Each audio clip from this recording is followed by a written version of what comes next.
എല്ലാവർക്കും നമസ്കാരം. നമസ്കാരം. രാമായണ കഥാമൃതത്തിലേക്ക് സ്വാഗതം എന്നാണ് എല്ലാ ദിവസവും പറയാറുള്ളത്. അതെ, അതിൻ്റെ ഒരു സമാപനമാണ്. അതെ. ഇന്ന് കർക്കടകം 31. കഴിഞ്ഞ 30 ദിവസങ്ങളിലും ടീച്ചർ നമുക്ക് അറിയാവുന്നതും അറിഞ്ഞുകൂടാത്തതുമായ ധാരാളം കഥകൾ പറഞ്ഞു തന്നു. ടീച്ചറിനെ ഞാൻ ഒന്നുകൂടി പരിചയപ്പെടുത്തുകയാണ്. Professor PR Lalithamma, Devaswom board കോളേജിലെ മലയാള വിഭാഗത്തിൻ്റെ മേധാവിയായി വിരമിച്ചതാണ് ടീച്ചർ. ടീച്ചറിൻ്റെ ഭർത്താവ് മുൻ MLA ശ്രീ ശിവദാസൻ നായർ.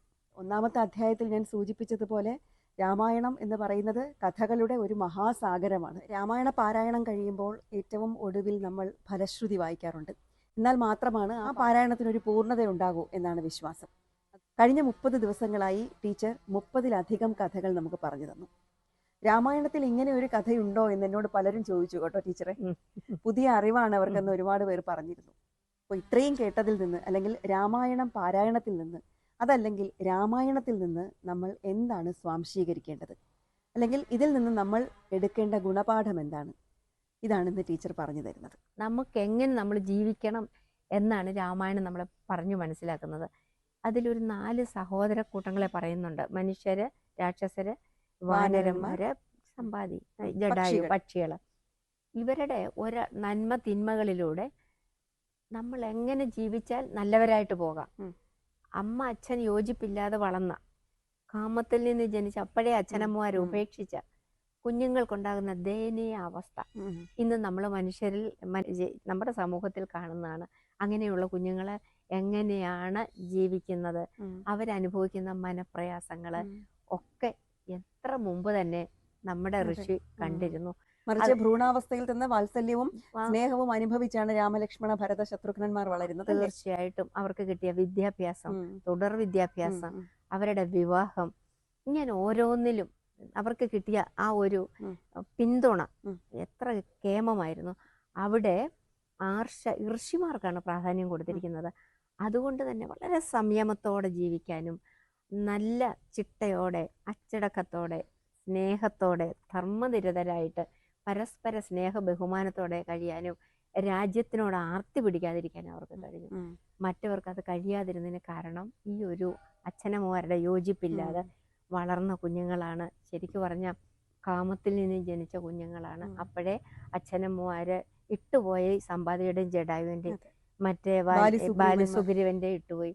ഇവിടാണെങ്കിൽ വിശ്രവസ് കൈയൊഴിഞ്ഞു. പാവം അമ്മ തന്നെയാണ് അതുങ്ങളെ വളർത്തുന്നത്. പിന്നെ അവർക്ക് കിട്ടിയ വരം പോലും ആ തരത്തിലുണ്ടായിരുന്നു. ആ വരം നേടാനുള്ള കാരണവും അവരുടെ ഈ അസൂയയിൽ നിന്നാണ്. കുബേരനോടൊപ്പം വരണം. അതെ, ആ അസൂയയിൽ നിന്നാണ് അമ്മ പറഞ്ഞു മനസ്സിലാക്കുന്നത്.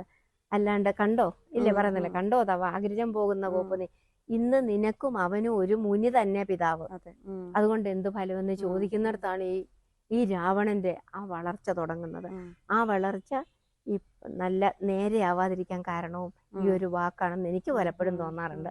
ടീച്ചർ, കഴിഞ്ഞ ഈ ഇത്രയും കഥകൾ കേട്ടപ്പോൾ പലരും ചോദിച്ച സംശയമാണ്, ശ്രീരാമ ലക്ഷ്മണന്മാർ മാംസഭുക്കുകളായിരുന്നോ എന്നുള്ളത്. അത് നമുക്ക് പറയാം. ഗുഹന്റെ അടുത്താണല്ലോ അതിര്, ഗുഹന്റെ നഗരത്തിന്റെ അവിടെ ചെന്ന് ഗുഹൻ ഭക്ഷണം കൊടുക്കും. പക്ഷെ പറയും, അന്യദത്തം ഭുജിക്കില്ല, ഞാൻ വനവാസത്തിന് പോവാണ്, ഇനിയും വന്യമായതേ കഴിക്കൂ. അത് കഴിഞ്ഞ് ഇവര് നദി കടന്ന് ചെല്ലുന്നത് ഭരദ്വാജാശ്രമത്തിന് സമീപം. അവിടെ ചെല്ലുമ്പോൾ ഇവർ ആദ്യം വിശന്ന് നടക്കുക. ആദ്യം ചെയ്യുന്നത് ഒരു മൃഗത്തിനെ കൊന്ന് ഭക്ഷണം കഴിക്കുകയാണ്. അതിന്റെ അർത്ഥം അത് കഴിഞ്ഞ് പിന്നെയും കഴിക്കുന്നുണ്ട്. പിന്നെ ഇവര് മൃഗത്തിന് പിണ്ടം വെക്കുന്നുണ്ട്, ജഡായുവിന്. അത് കഴിഞ്ഞിട്ട് ഭരതൻ കൂട്ടിക്കൊണ്ടു പോകാനായിട്ട് ദൂരേന്ന് വരുമ്പോ ഇവരെന്ത് ചെയ്തെന്നറിയാമോ? ഇവര് മൃഗത്തിനെ ചുട്ട് തിന്നോണ്ടിരിക്കുമ്പോ ഈ സീതാദേവിയെ പ്രേരിപ്പിക്കുക, ഇതും മേദ്യമാണ്, ഇത് ശുദ്ധിയുള്ളതാണ്, ഇത് സ്വാദിഷ്ടമാണ് എന്ന് പറഞ്ഞ് ഇങ്ങനെ സീതയ്ക്ക് എടുത്തു കൊടുക്കുന്നത് കാണുമ്പോ പിന്നെ പലരും അത് മിച്ചം വന്ന ഇറച്ചി ഉണക്കാൻ വെക്കുന്നുണ്ട്. ഇതൊക്കെ പറയുമ്പോ വായിക്കുന്ന ഒരാൾക്ക് ഇവര് മാംസഭുക്കുകളാണെന്ന് തോന്നാം. ഒരിക്കലും നമ്മൾ അയോധ്യയില് മാംസം വിളമ്പിയതായിട്ട് നമ്മള് രാമായണത്തിൽ വായിക്കുന്നില്ല, വിളമ്പിയിരുന്നൊന്നും അറിയില്ല, പക്ഷെ നമ്മൾ കാണുന്നില്ല. നമ്മൾ എവിടെ ജീവിക്കുന്നു ഉം. അതുമായിട്ട് പൊരുത്തപ്പെട്ട് ഉം. വനത്തിൽ വന്നാൽ വനത്തിൽ കിട്ടുന്ന കഴിച്ച്, അതെ. വനത്തിൽ കിട്ടുന്നതിൽ കിടന്ന്, ഉം. വനത്തിൽ കിട്ടുന്നിടത്ത് പിന്നെ മേൽക്കൂരി ഉണ്ടാക്കി, വനത്തിൽ കിട്ടുന്ന ഉടുത്ത് കിട്ടുന്ന കൊണ്ട് സാഹചര്യങ്ങളുമായി പൊരുത്തപ്പെട്ട് ജീവിക്കണം. അങ്ങനെ ജീവിക്കാൻ പഠിക്കണം. ഉം. അത് നമുക്കെല്ലാം ബാധകമാണ്. അതെ. ഇപ്പൊ മോളത് ചോദിച്ചത് നന്നായി. കാരണം ചില കുഞ്ഞുങ്ങള് ഉം. വെളിയിൽ പോയി ജീവിക്കാൻ, ഉം. എനിക്ക് അവിടെ വയ്യ, എനിക്ക് ഭക്ഷണം കഴിക്കാൻ പറ്റുന്നില്ല, തിരിച്ചു പോരും. അതെ. ഉം. എനിക്ക് അവിടെ പലരും ജീവിക്കാൻ ഒരു ഒരുപാട് മുറിയിൽ ഒന്നിച്ച് ഒരു മുറിയിൽ പറ്റില്ല. ഒന്നിച്ച് കഴിക്കാൻ തിരിച്ചു വരും. ഉം. അങ്ങനെയുള്ള സ്ഥലത്താണ് ഈ രാജകുമാരന്മാര് ഉം. പട്ടുമെത്തെ കിടന്ന് അതെ. എല്ലാ നല്ല സുഖലോലുപതയിലും ജീവിച്ചവരാണ്. സുഖമായിട്ട് കഴിഞ്ഞവര് ഇങ്ങനെ മാംസവും തിന്ന് ഫലമൂലങ്ങളും കഴിച്ച് വെള്ളത്തിൽ തണുത്ത വെള്ളത്തിൽ മരവുരി കുളിച്ച് അണിഞ്ഞ്. മരവൂരി അണിഞ്ഞ് ഉം. കിട്ടുന്നിടത്ത് കിടന്ന് ഉം. അങ്ങനെ ജീവിക്കുന്നു. ഉം. അതാണ് നമുക്ക് തരുന്ന അതെ. ഒരു അത് അറിവാണ്. മറ്റൊരു പാഠം അല്ലേ? മറ്റൊരു ഈ ശ്രീരാമലക്ഷ്മണന്മാർ, അല്ലെങ്കിൽ ശ്രീരാമനും ലക്ഷ്മണനും ഭരതനും ശത്രുഘ്നനും സഹോദര സ്നേഹത്തിന്റെ ഏറ്റവും വലിയ ഉദാഹരണങ്ങളാണ്. അതുപോലെ തന്നെ ശ്രീരാമൻ ഒരു മികച്ച ഭരണാധികാരിയാണ്. ഭരണാധികാരി എന്നതോടൊപ്പം തന്നെ ശ്രീരാമൻ കുടുംബത്തിൽ, അതായത് സഹോദരങ്ങളെ ഒട്ടും തന്നെ വേർപെടുത്താതെ ഒരുമിച്ച് അവസാനം വരെ കൊണ്ടുപോകാൻ കഴിഞ്ഞു എന്നുള്ളതും ശ്രീരാമന്റെ വലിയൊരു സ്വഭാവ സവിശേഷതയാണല്ലേ? അതായത് ഈ മധുരയില് ഇദ്ദേഹത്തിന് ശത്രുഘ്നനെ മധുരയില് ആക്കി. അവിടെ അദ്ദേഹത്തിന് നേരത്തെ തന്നെ കിട്ടി. ഭരതനും അതുപോലെ തന്നെ രാജ്യം പിടിച്ചടക്കി. ആ രാജ്യം പകുത്തിട്ട് രണ്ടു മക്കൾക്കായിട്ട് തക്ഷൻ പുഷ്കലനത, തക്ഷനെ തക്ഷശിലയിലും പുഷ്കലനെ പുഷ്കലാവതത്തിലും ആക്കി. അതേപോലെ തന്നെ ലക്ഷ്മണനും രണ്ടു മക്കളാണ്. അംഗദനെ ചാരുപഥത്തിലും ചന്ദ്രകേതുവിനെ ചന്ദ്രകാന്തത്തിലും ആക്കി.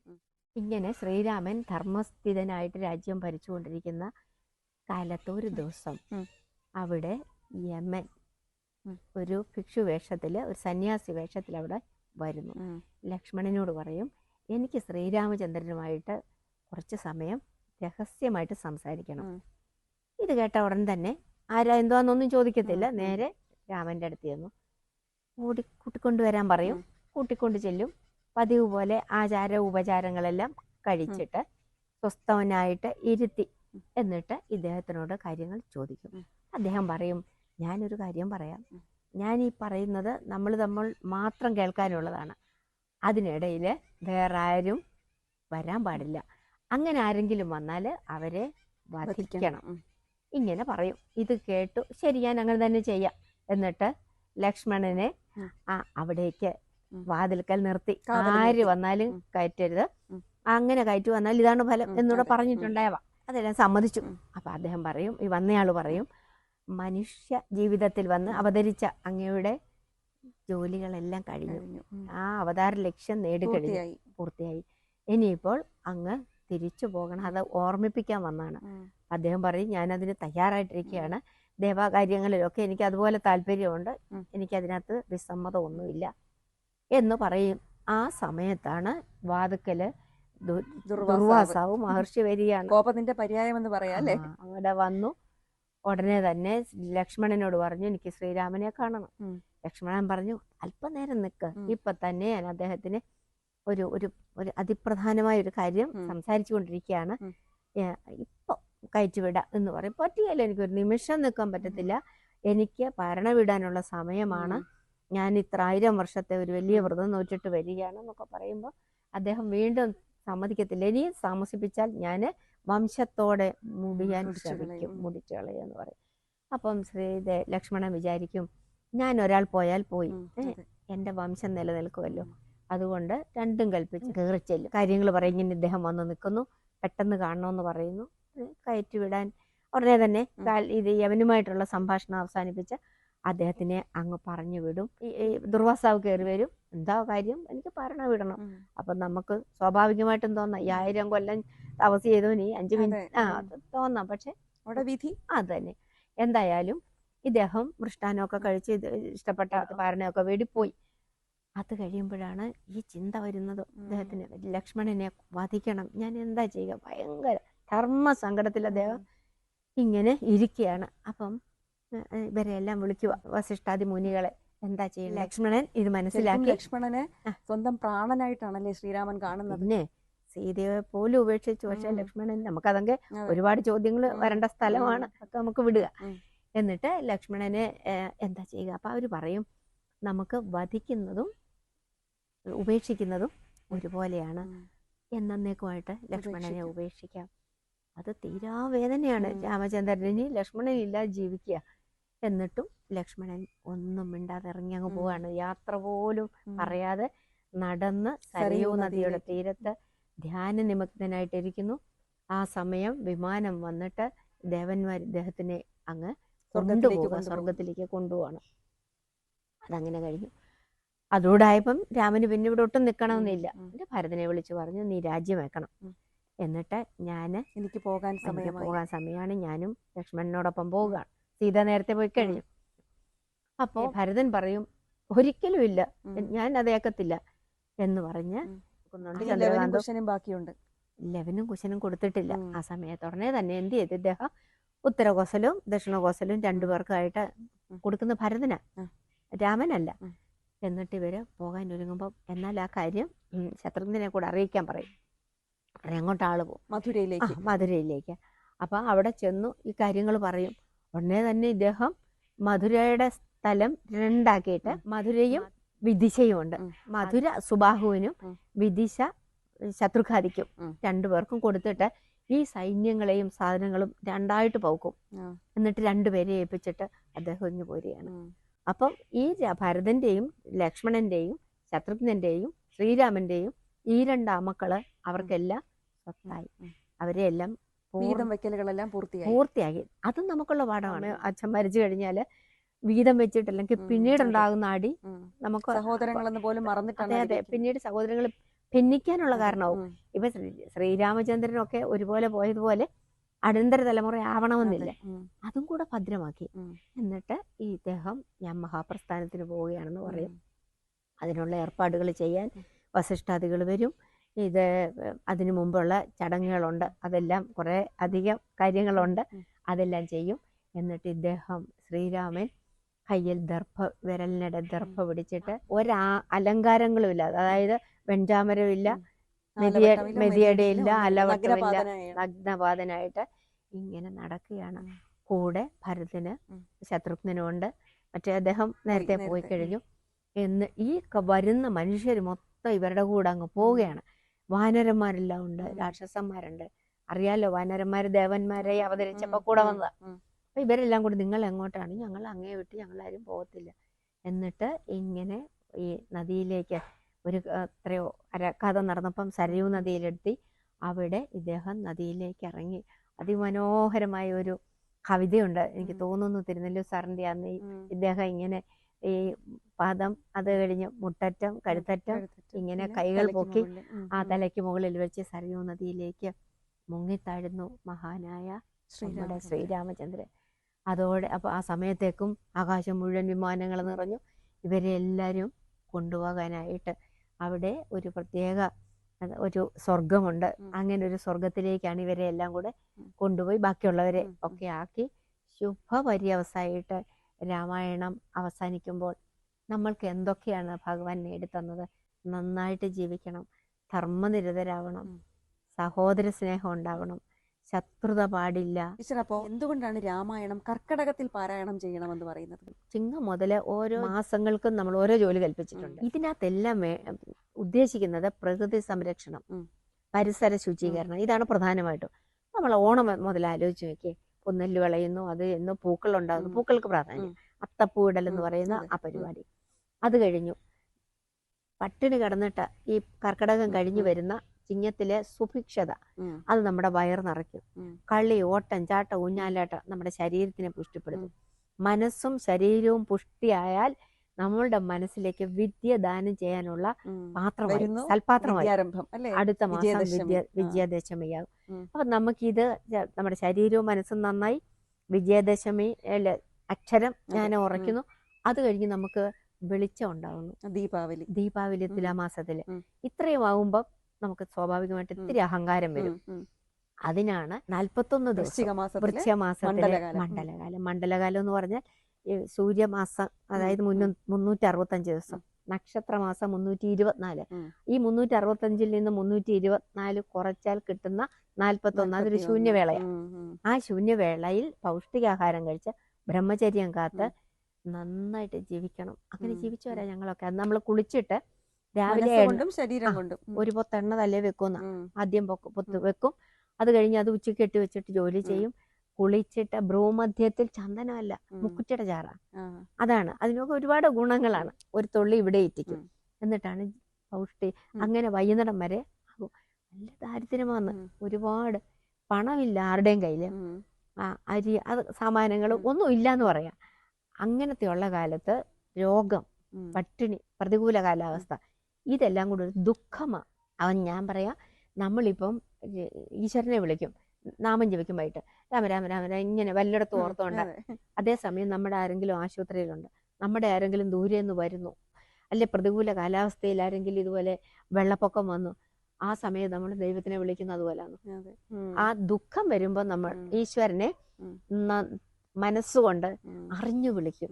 അപ്പം വിശേഷന സുഖികളെ വിജ്ഞരാക്കും. അതുകൊണ്ട് കർക്കിടക മാസം ഈശ്വരനെ വിളിക്കാൻ പറ്റിയ സമയം. എപ്പോഴാ വായിക്കുക, എല്ലാരും ഇത് കേൾക്കണം. അതുകൊണ്ട് നമ്മുടെയൊക്കെ വീടുകളില് സന്ധ്യാനാമം ഉണ്ട്, വായിച്ച് കഴിഞ്ഞാൽ എല്ലാ ദിവസവും രാമായണം വായിപ്പിക്കും. ഇടയെടുത്ത് 7 വരി 7 അക്ഷരം തള്ളി വായിക്കും. പക്ഷെ രാമായണം കർക്കിടക മാസത്തിൽ ആദ്യന്തം വായിക്കുക, ഉത്തരരാമായണം വായിക്കാറുമില്ല. എന്നിട്ട് ഈ സമയത്ത് അച്ഛൻ ഏറ്റവും ഒടുവില വായിക്കുക. അത്താഴം കഴിഞ്ഞ് പാത്രം കഴുകി വെച്ച് എല്ലാരും കൂടെ ഒന്നിച്ച് തളത്തിൽ കൂടി അവിടെ ഇരുന്ന് അച്ഛൻ വായിക്കും, നമ്മൾ കേൾക്കും. അപ്പം എന്തിനാന്ന് ചോദിച്ചാൽ എല്ലാവരും കേൾക്കണം, അല്ലെങ്കിൽ ബഹളമാ അത് ഇതൊക്കെ പറഞ്ഞ് അതൊന്നും ഉണ്ടാവാതെ അത്താഴമൊക്കെ കഴിഞ്ഞ് സ്വസ്ഥമായിട്ടിരുന്ന് വായിച്ച് അതിന്റെ അർത്ഥം പറഞ്ഞ് നമ്മളെ കൊണ്ട് ഈ സമസ്ത പദങ്ങൾ എത്ര പ്രാവശ്യമാണ് ഉരുപിടിപ്പിക്കുന്നതെന്ന് അറിയാമോ? എനിക്ക് പലതും എനിക്ക് ഇപ്പോഴും ഓർമ്മയുണ്ട്. അത് ശരിയാക്കാതെ അടുത്ത വാക്ക് പറയിക്കുകയില്ല, അങ്ങനെ ചെയ്യിക്കും. അതുകൊണ്ട് നമുക്ക് ശുദ്ധമായ ഭാഷ ഉച്ചരിക്കാൻ പറ്റുന്നത് അതുകൊണ്ടൊക്കെയാണ്. ഏറ്റവും അധികം പ്രാധാന്യം കൊടുത്തിരിക്കുന്നത് നമ്മുടെ ഭാഷയ്ക്കാണ്. സ്ത്രീ, പ്രത്യേകിച്ചും എഴുത്തച്ഛൻ തുടങ്ങി വെച്ച ഭാഷയ്ക്ക് ഇന്നും വലിയ മാറ്റമില്ല. ഈ രാമായണത്തിലെ ഭാഷ തന്നെയാണ് ഇന്നും ഓടിക്കൊണ്ടിരിക്കുന്നത്, അതിനു മുമ്പേ രാമചരിതത്തിലെ അല്ല. അപ്പൊ അത് പലരെ കൊണ്ട് എഴുത്തച്ഛൻ പറയിക്കുന്നുണ്ട്. ഹനുമാന്റെ വാക്കുകളാണ് വിശ്വസ്തനാക്കിയത് ഇവരെ. നല്ല വയ്യാകരൻ വടുവാണ്, തന്നെയല്ല നിശേഷ ശബ്ദശാസ്ത്രം അനേന ശ്രുതം. അതേപോലെ നേരത്തെയും പറയുന്നുണ്ട്, ഓരോ വാക്കും നമ്മള് സരസ്വതി എന്നാ പറയുക. കിളിമകൾ എന്നല്ലേ, കിളിമകളെ കൊണ്ട് പറയിക്കാന്ന് പറഞ്ഞാൽ കിളിമകള് സരസ്വതിയാണ്. സരസ്വതി നമ്മുടെ ഉള്ളിലിരിക്കുന്ന കാര്യങ്ങളെ പുറത്തേക്ക് വരുന്ന ആ വാക്കുകളാണ് സരസ്വതി. ആ സരസ്വതി എന്ന് പറയുമ്പം അതേപോലെയുള്ള വാക്കുകളെ നമ്മളോട് പറയാവുള്ളൂ. കാരണം വാക്കാണ് ഒരാളെ പാടില്ല നമ്മളിലേക്ക് അടുപ്പിക്കുന്നത്. അപ്പൊ ഉച്ചരിക്കുന്നത് ശുദ്ധമായ ഭാഷ തന്നെയാണ്. ഏത് യത്നത്തിലാണ് സ്വരം വ്യഞ്ജനത്തോട് ചേർന്ന് എങ്ങനെ ഉച്ചരിക്കണം അത് കൃത്യമായിട്ട് പറയുന്നുണ്ട്. തന്നെയുമല്ല, ഇനിയും നമുക്കൊരു നാക്കുകുഴക്കുകൾ ഉണ്ടാക്കുന്നുണ്ട്, പ്രത്യേകിച്ച് സുന്ദരകാന്ഡം. ആ സുന്ദരകാന്ഡം ഇതിനു വേണ്ടിയിട്ടാണ്. നമുക്ക് ഏത് പദങ്ങളെയും ലഘുക്കളെ പെട്ടെന്ന് ഉച്ചരിക്കാൻ പറ്റത്തില്ല, അവിടെ ലഘുക്കളാണ് ഇല്ലേ. അതിനും ഒരു ഇതെല്ലാം ലഘുവാ, പക്ഷെ ദീർഘിച്ചെന്നേ നമുക്ക് പറയാൻ എളുപ്പമാ. ദീർഘമില്ല, ഈ ലഘുക്കൾ വന്നിട്ട് നമ്മളെ നന്നായിട്ട് നാക്കുകുഴക്കുകൾ ഉണ്ടാക്കി ഉച്ചരിക്കാനുള്ളത് പറയും. അങ്ങനെ ഒരു മാസം നമ്മള് കഴിയുമ്പോഴത്തേനും ഈ മത്സ്യകന്യ എന്താ പറയല്ലോ, പി കുഞ്ഞിരാമൻ കണ്ണീർ കടലിൽ നിന്നും പൊങ്ങി വരുന്ന ആ സ്വർണ്ണ മത്സ്യത്തെ മാതിരി നമ്മള് ചിങ്ങമാസത്തിലോട്ട് കയറുകയാണ്. അപ്പം ഓരോ മാസത്തിനും പിന്നെ ഇടയ്ക്കുള്ളത് തിരുവാതിര പെണ്ണുങ്ങൾക്ക് വേണ്ടിയിട്ട് വരുന്ന സ്ത്രീകൾക്ക് വേണ്ടിയിട്ടും ഈ ജോലി വരാനുള്ളതും കഴിഞ്ഞതും ഏറ്റവും കൂടുതൽ ബുദ്ധിമുട്ടുന്ന സ്ത്രീകളാണ്. അപ്പൊ അവർക്ക് വേണ്ടി ഒരു മാസം മുഴുവൻ സ്വാതന്ത്ര്യം കൊടുത്തോണ്ട് അവിടെ തന്നെ നമ്മുടെ രാത്രിയിൽ തന്നെ തുടിച്ച് നീരാടാനും നമ്മുടെ നമ്മുടെ ഗർഭപാത്രത്തിന് നല്ല പരിപൂർണതയാക്കാനായിട്ട് ചാഞ്ഞും ചരിഞ്ഞും ഒരു വാട്ടർ തെറാപ്പി കൊടുക്കുകയാണ്. അങ്ങനെ നമ്മളെ സംരക്ഷിക്കാൻ ഒരു മാസം. പിന്നെ വിളവ് എടുപ്പ്, വിളവിറക്കല്, മേടത്തിൽ വിഷു, പിന്നെ ഉത്സവങ്ങള്, ഇതെല്ലാം കഴിഞ്ഞ് നമ്മുടെ ആരോഗ്യവും ധനവും എല്ലാം അങ്ങ് കുറയും. ആ സമയത്താണ് കർക്കിടകം വരുന്നത്. അതുകൊണ്ട് തന്നെ കർക്കിടക മാസത്തിലെ ഈ രാമായണം നമുക്കെല്ലാം വായിച്ച് മനസ്സിനും ശരീരത്തിനും സമാധാനവും സന്തോഷവും ഈശ്വര ചിന്തയും ഉണ്ടാവാനായിട്ട് ഉപകരിക്കട്ടെ എന്ന് നമുക്ക് പ്രാർത്ഥിക്കാം.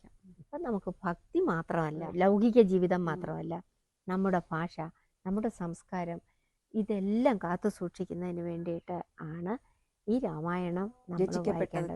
രാമായണ കഥാമൃതം ഇവിടെ പൂർണ്ണമാവുകയാണ്. സാധാരണ എല്ലാ ദിവസവും ഞാൻ പറയുന്നത് വീണ്ടും മറ്റൊരു കഥയുമായി നാളെ കാണാമെന്നാണ്. പക്ഷേ ഇന്ന് കർക്കിടകം 31. നമ്മൾ കഥാമൃതം ഇന്നിവിടെ അവസാനിപ്പിക്കുകയാണ്. നമ്മുടെ ഈ പരിപാടി ഇത്രയും ദിവസം കാണുകയും കേൾക്കുകയും ചെയ്ത് നമുക്ക് വേണ്ട പ്രോത്സാഹനം തന്ന എല്ലാവർക്കും ഈ അവസരത്തിൽ നന്ദി പറയുകയാണ്. ഇനിയും അകമ്പുറം ചാനൽ കാണുക. സബ്സ്ക്രൈബ് ചെയ്തിട്ടില്ലാത്തവർ സബ്സ്ക്രൈബ് ചെയ്യുക.